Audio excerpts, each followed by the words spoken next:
the one thing I will say that I find so fascinating is you've got Trump sending this executive order to ban gain-of-function research, which Yeah. I've been saying since Brett Weinstein talked about COVID being the result of gain-of-function research and really getting an idea of what that is and what the implications are. And it's an existential threat, I would argue, as big as nuclear weapons. Trump did lift the moratorium on it. That's the crazy part, is Obama put a moratorium on it. Trump lifted it in 2016, and I certainly don't think for any bad intentions, but I would imagine that he didn't, as you mentioned, he didn't really know. They convinced him it was a good idea. Yeah. He lifted the moratorium. At the very least, I have to give him credit for this. He can course correct and change his mind on things, and he did. But when you bring up Epstein, I mean, Dave, I think the bigger question is not only who was behind him, because where's the money? How did this guy even get the money to run this fund? Like, what the... So if he is the asset of some intelligence agency, now it's like, what kind of information are they trying to extract? But how about the fact that they used children in a sex trafficking ring as pawns? Like, we're never getting this information. Never. We're never going to get it. Probably not, and with with intelligence agency operations like this, you never get 100% of the picture, and that's never going to come out. But we do know, enough about Jeffrey Epstein to certainly say, Yeah. he was... I don't want to get you in too much trouble on this. You know what? If video, you don't mind us getting 5 views, go to town.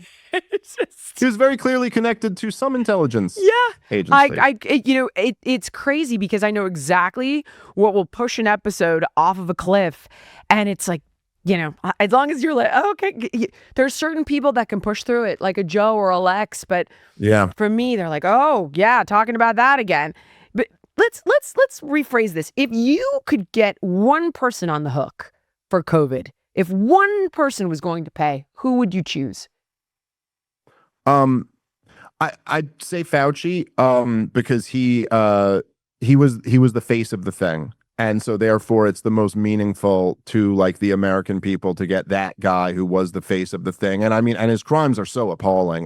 But there was, the blatant lying to Congress is just straight up saying that we didn't fund gain-of-function research, which turned out to be an absolute lie. And under any reasonable standard, he tried to wiggle out of it by saying he doesn't consider it gain-of-function. It was enhancement, but not, it's like... But any reasonable, no, that no judge would accept that as no, I didn't perjure myself. Anyway.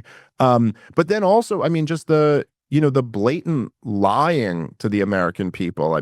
Even admitting to his lies, admitting that the stuff he was pushing came out of nowhere and wasn't based on science. But then, look, again, when I say this as a libertarian, there's the law as it is written down, but then there's the greater law, the moral law of the universe, and it may not technically be illegal, but to stand up there as the expert virologist leading the COVID response and to knowingly lie through your teeth about an experimental vaccine, right, telling people that you can't get hurt by this. If you take this, you can't get COVID. You can't transmit COVID. Lying to them when he knew damn well that none of the data that was in backed that up.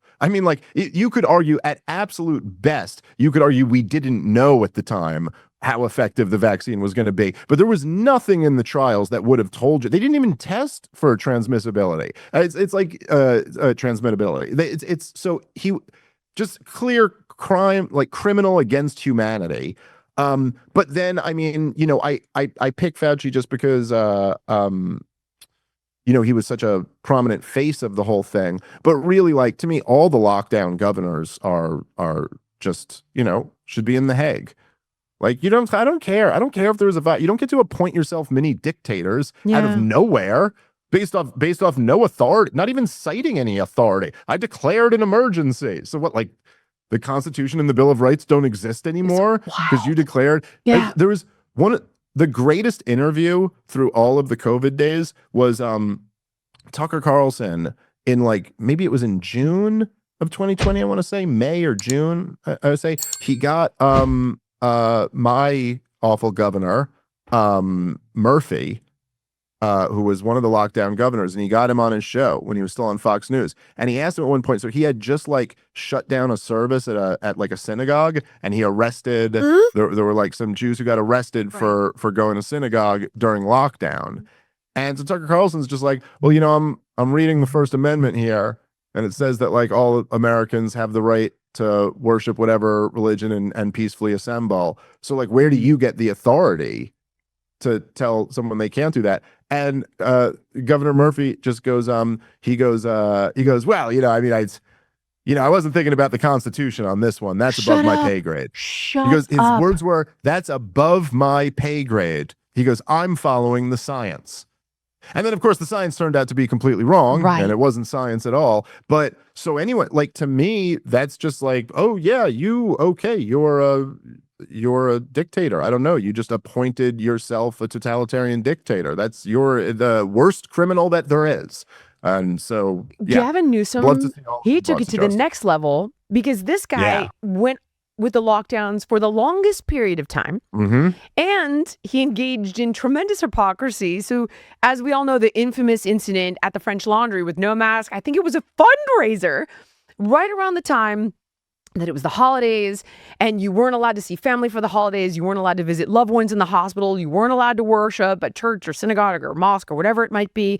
But he's having a fundraiser at the most expensive restaurant in the Western Hemisphere.